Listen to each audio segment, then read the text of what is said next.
formative to my experiences, not only as a person who knows about history, as eventually a designer, as someone who writes about, makes videos about history. Was Michael Wood's fantastically presented documentary on Art of the Western World, the episode entitled Age of Reason, Age of Passion. They shot several key scenes here. The history of this, the history as such, was somewhere around here when this was a shopping mall, effectively, a shopping arcade with cafes. You could imagine that it very well could be that today, even though it isn't. Although there is a cafe right over there. A young man named Camille Desmoulins, at a time when the National Assembly was already meeting at Versailles. Here, in the heart of Paris, surrounded by what would come to be called the Paris mob. A young man named Camille Desmoulins stood up after being, as the English might say, well in his cups, stood up on a table and proclaimed that this was enough, that the place where I just walked from, Place de la Bastille, I don't know if it was called Place back then, but the Bastille prison, claiming, erroneously, that there were political prisoners in it, whipped the crowd up into a frenzy and into a kind of what we might call a moral panic or a bunch of fake news. And on what is now Bastille Day, which still mystifies me as to why the French selected this moment of blood, chaos, and lies as their day of independence, when they could have chosen the day of the signing of the tennis court oath, but no, they choose Bastille Day. And so, whipped up a crowd, they began to go there. The warden of the Bastille was named Delaunay, and as it so happened, his son was with him that day with his father, guarding the prisoners. The sexual predator and criminal, the Marquis de Sade, may have been among them. I think he was transferred out, but that was the kind of people who were there.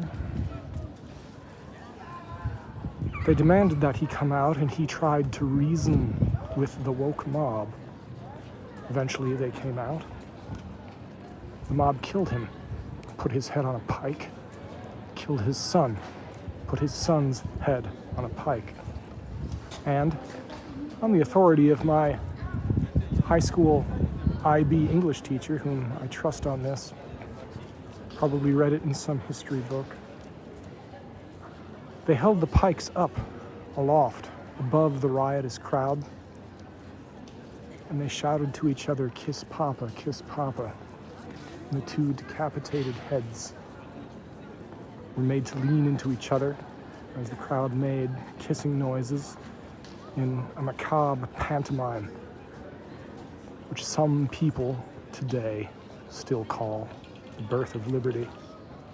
There's a woman behind me doing do-it-yourself model shoots of some type of fishnet stockings. I wasn't going to embarrass myself in her by putting her in some kind of video as I narrated it live, but it does bring to mind, yesterday I was walking through the Tuileries Gardens when I was reminded of how John Adams, this is in the David McCullough book on Adams, John Adams was naive enough that when he walked through the Tuileries Gardens and saw the statues there were women in makeup in very fine dresses standing on boxes.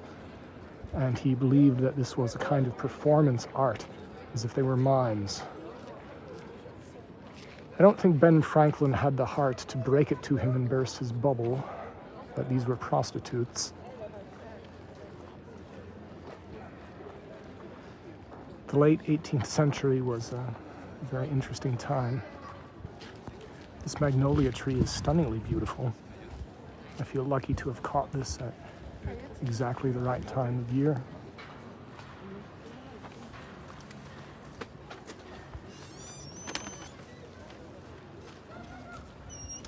It is somewhat difficult to find the entrance to the Palais Royale these days.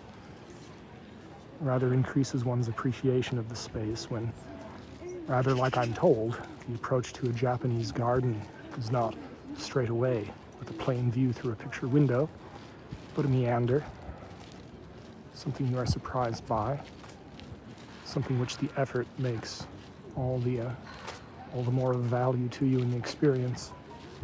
The layers of history in Paris are different than the layers of history in Italy. They're not as deep and they're not as old. It gets old, but not as well documented when you go back further. There's more of a sense of grandeur, obviously. You probably credit that to the tasteful megalomania of Louis XIV.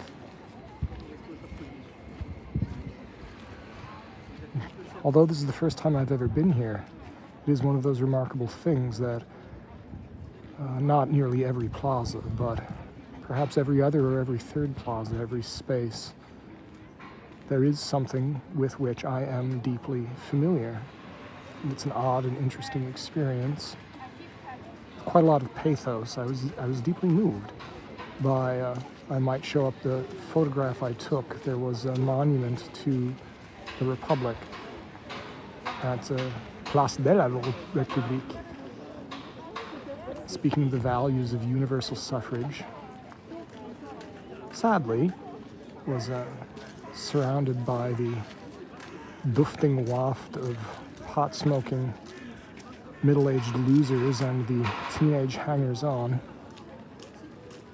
Yet, any of them who would wish to be so elevated by the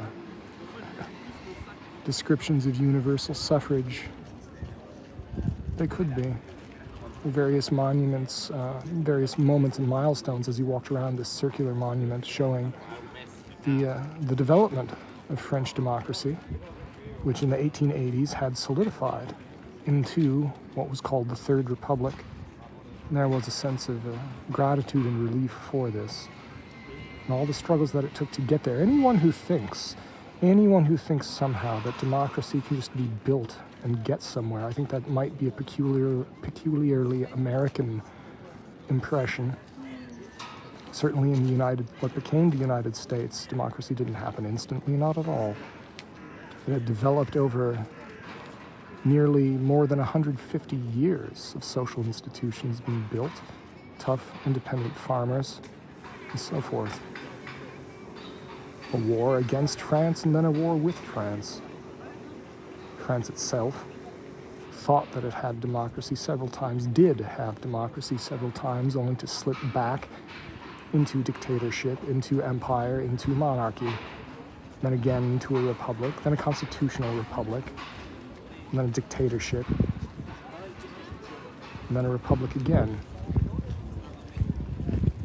If they're so proud of this, if they truly think that Bastille Day is so good and so important, why don't they have a monument to the table? Why is there no sign that says on this day, Camille Desmoulins, and so forth?